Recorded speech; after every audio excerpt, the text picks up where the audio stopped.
Alors, Monsieur Pastoureau, vous avez la parole, correspondant de notre académie. Vous avez la parole pour le propos conclusif.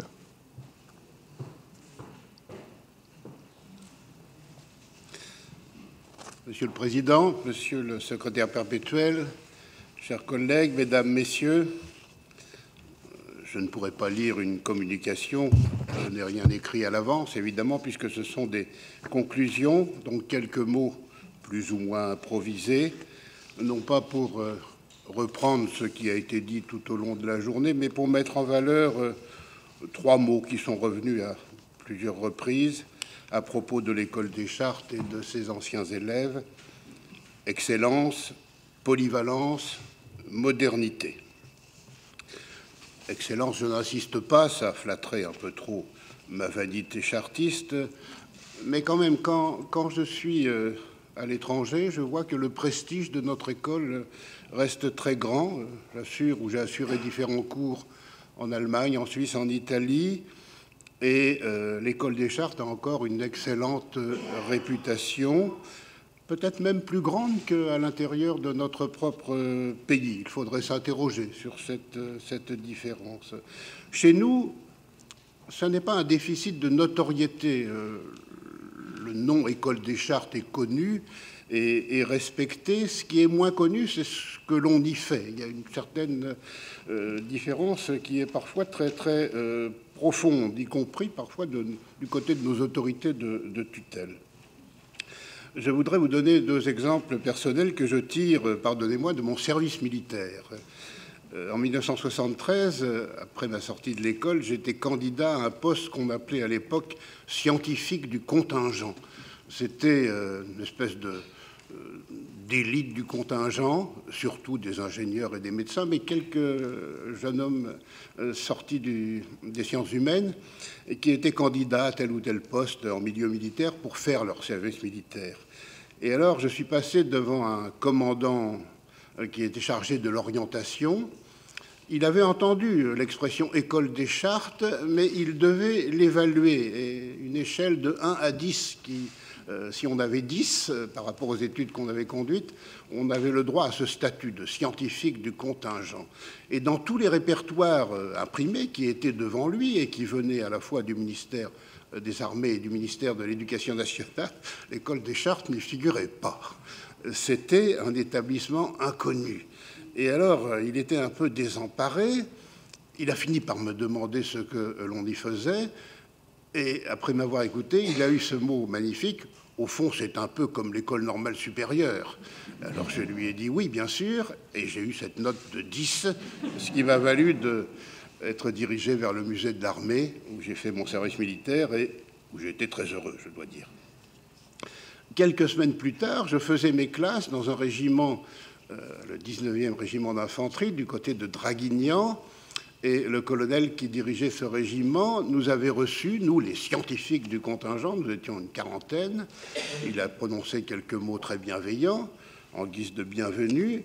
Et puis, à un moment, il a dit: « Il paraît qu'il y a même un chartiste parmi vous. » Et alors, cette phrase était un peu ambiguë. Est-ce qu'elle était admirative, même un chartiste, le top du top, quelque chose comme ça, ou bien elle était étonnée? Pensez pas qu'un chartiste pouvait être apte au service militaire, quelque chose comme ça. Mais ça devait être la première formule qui était la bonne, parce que le lendemain, il m'invitait à dîner, naturellement, et il voulait absolument parler d'histoire. Ce qui l'intéressait, c'était plutôt les batailles napoléoniennes, mais enfin, je lui ai dit que j'étais médiéviste. Alors, la conversation a porté sur la guerre de 100 ans. J'étais évidemment intimidé et surtout déboussolé, parce qu'il m'a avoué à un moment qu'il n'avait jamais rien compris à la querelle des Armagnacs et des Bourguignons et qu'il fallait que je la lui explique. J'étais perplexe. En tout cas, donc, il y a encore cette notoriété, cette admiration, avec parfois une méconnaissance ou des malentendus sur ce qui se passe dans notre école. Du côté du grand public, par exemple, il y a encore l'idée que tous les élèves de l'École des Chartes ont une particule. On oublie que les choses ont beaucoup changé et l'image dans tel ou tel milieu, est encore celle d'une école un peu vieille France, comme ça, même si les choses sont en train de disparaître. Polyvalence, c'est peut-être le plus important.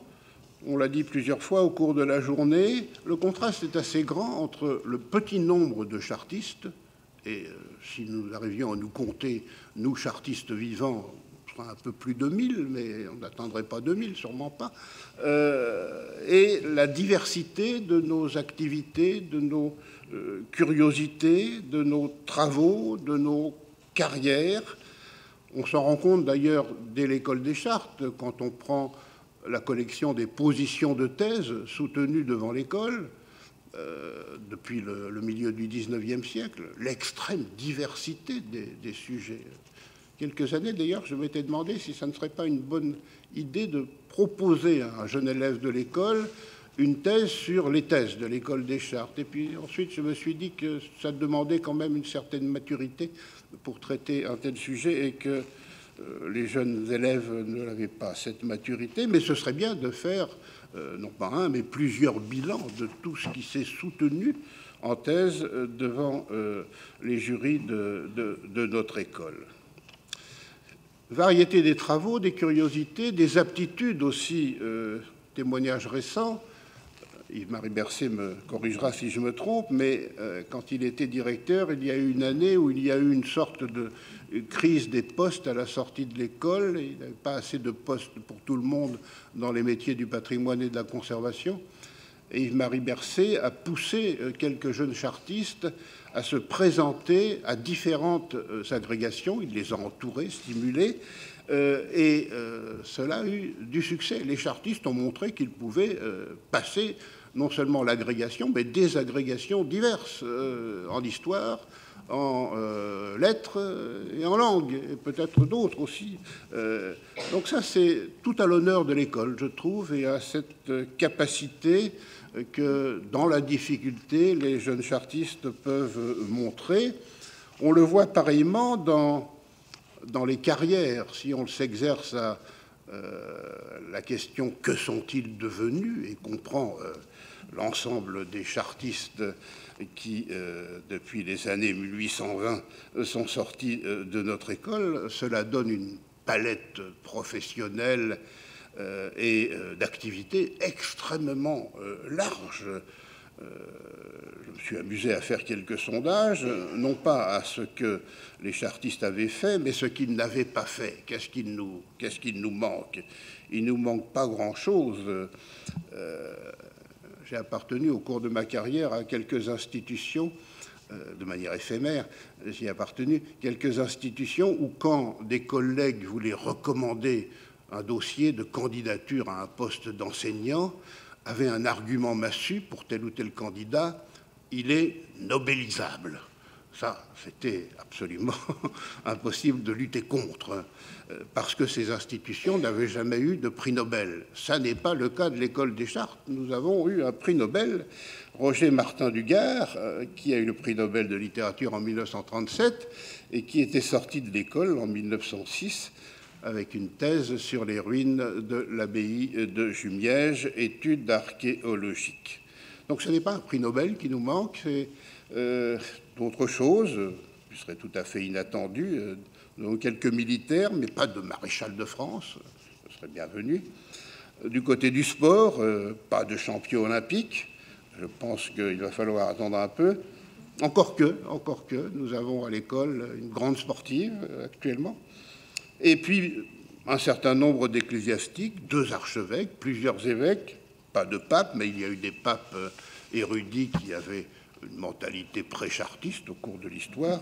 On peut nous les approprier, en quelque sorte.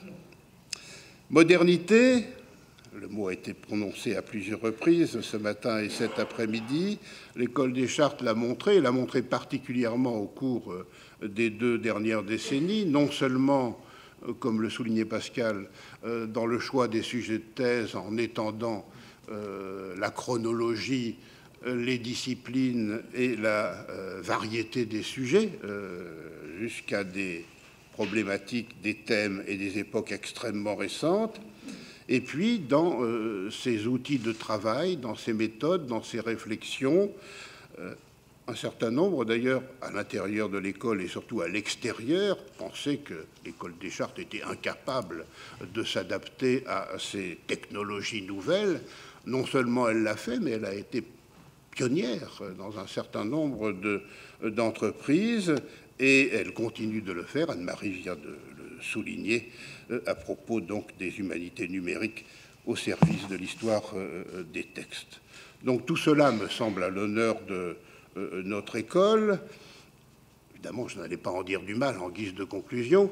Je voudrais quand même souligner un certain nombre de difficultés. Celle de trouver un équilibre entre ces problématiques et ces curiosités nouvelles, cette modernité, et puis la nécessité de ne pas abandonner les disciplines traditionnelles. Depuis presque 40 ans maintenant, je suis les élèves de l'école, je les guide pour certains sujets de thèse. Jean-Michel Deniau m'a demandé d'assurer, ça fait maintenant 4 ou 5 ans, un cours qui s'appelle « Comment faire une thèse d'école des Chartes », l'écriture historienne. Je le fais donc pour le Moyen-Âge.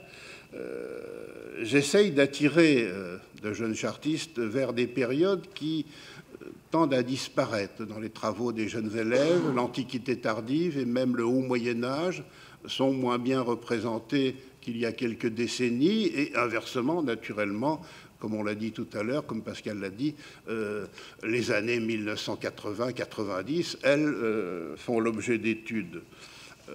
Je ne m'en plaindrai pas, parce que j'ai été de ceux qui ont milité pour ce faire. J'ai même, puisque c'est un domaine que je connais bien, encouragé l'entrée de l'histoire du sport parmi les thèses d'école des Chartes. Le sport, c'est un fait de société qui secrète une quantité d'archives considérables, écrites, figurées, filmiques, orales, audiovisuelles sous toutes les formes. Il faut l'étudier, bien sûr. Et actuellement, nous avons à l'école un élève qui fait une thèse sur le rapport entre le Tour de France et les médias dans les années 1950. Mais inversement, ça ne m'empêche pas de regretter qu'il n'y ait plus de thèses sur des époques plus anciennes ou moins de travaux sur la philologie. Je suis un grand militant pour non seulement la conservation, mais l'augmentation de la part du latin à l'école des Chartes. J'essaye toujours, chaque année, quand je propose des sujets, d'attirer de jeunes chartistes vers des sujets autour du lexique latin des couleurs, puisque c'est un des domaines sur lesquels je travaille, et notamment en latin médiéval, mais aussi en latin classique, pour prolonger les travaux admirables de Jacques André. Sa grande thèse sur les termes de couleur en latin classique date maintenant de 1949 pour la publication. Il serait temps de s'y remettre. Mais je n'ai pas eu beaucoup d'écho. Nous avons une thèse, Pascal Bourguin et moi, sur l'étude des termes de couleur dans la langue latine du XIIe siècle, qui était une excellente thèse d'ailleurs. Et la pauvre jeune chartiste, à la sortie de l'école, a été nommée à la direction des bibliothèques, service de la construction des médiathèques et chargée des relations avec les maîtres d'œuvre. Toujours cette impression un peu de gâchis. L'État dépense beaucoup d'argent pour former de jeunes savants et ensuite les emploie à tout à fait autre chose. Ça n'est pas neuf, mais malheureusement, ça n'a pas disparu. Donc, je suis comme tout le monde, je pense, dans cette salle, accablé par le fait qu'en Europe, les lieux où on enseigne un latin de haut niveau vont en se rétrécissant, et je milite donc pour que l'école des Chartes soit un des derniers bastions pour cette place du latin, à titre personnel d'ailleurs. Maintenant que je suis à la fin de ma carrière et peut-être de mon existence, je crois qu'un des plus grands plaisirs intellectuels que j'ai eu dans ma vie, ça a été de faire du thème latin. Et je fais partie d'un petit groupe de chartistes qui s'amusent à faire du thème latin presque 50 ans après la sortie de l'école, en traduisant des modes d'emploi d'appareils ménagers ou des articles sportifs. C'est typiquement chartiste, que nous le voulions ou non. À l'extérieur, un chartiste, c'est quelqu'un qui sait le latin. Pour le public qui ignore tout ce qui se fait à l'école des Chartes, il y a ce mot latin qui revient toujours. C'est une sorte d'emblème pour nous. Également, difficulté pour trouver un équilibre, là encore, ça n'est pas neuf, entre l'apprentissage à l'école du métier d'historien et l'apprentissage des métiers du patrimoine et de la conservation. Les deux sont liés, bien évidemment, on vient encore de le souligner, mais j'observe quand même au fil des années que l'apprentissage, le pré-apprentissage de ce qui concerne la future vie professionnelle dans les métiers du patrimoine et de la conservation occupe une place de plus en plus grande, au détriment peut-être de l'apprentissage du métier d'historien en tant que chercheur, disons. Et il ne peut pas en être autrement, puisque au sortir de l'école, les jeunes chartistes doivent passer de nouveau un concours pour entrer dans ces autres écoles qu'on appelait autrefois d'application, des écoles professionnelles. Et comme souvent dans beaucoup de concours, c'est des absurdités du monde contemporain, on demande aux candidats à l'entrée dans telle ou telle école de savoir à l'avance ce qu'ils sont censés apprendre une fois qu'ils seront entrés dans ces écoles. C'est absurde, mais c'est comme ça un peu partout, et les jeunes chartistes n'échappent pas à cette règle, d'où la nécessité à l'école des Chartes d'avoir des enseignements pré-professionnels qui occupent beaucoup d'heures de cours. Également, et je terminerai sur une note un peu, pas triste, mais un peu inquiétante, dont peuvent être victimes les élèves de l'école, et pas seulement de l'école des Chartes, mais d'autres grandes écoles, je ne sais pas comment appeler ça, un courant d'opinion qui accourt en ce moment et dont la presse rend compte de temps en temps, qu'on pourrait appeler le dénigrement des bons élèves ou quelque chose comme ça. C'est tenu des propos à droite, à gauche, parfois de la part d'élus ou d'autorités, propos cruels et injustes contre les élèves des classes préparatoires, contre les élèves des grandes écoles. Et les jeunes chartistes sont peut-être encore plus mal armés pour lutter contre ce courant que d'autres, parce qu'ils sortent de l'école jeunes, étant bons élèves, naturellement. Ils ont 1, 2, 3 années d'avance, donc ils sont plus jeunes que les autres, moins mûrs, souvent timides, toujours très polis et réservés. Ça finit par être des handicaps par les temps qui courent. Et ce que je dis ne relève pas du tout de la boutade, hein. C'est une actualité, et j'espère que cela va se calmer ou se transformer en autre chose. Voilà quelques propos conclusifs par rapport à ce qui s'est dit et par rapport à ce qui se dira, surtout en 2021. Donc je passerai le flambeau à d'autres pour des conclusions plus ambitieuses.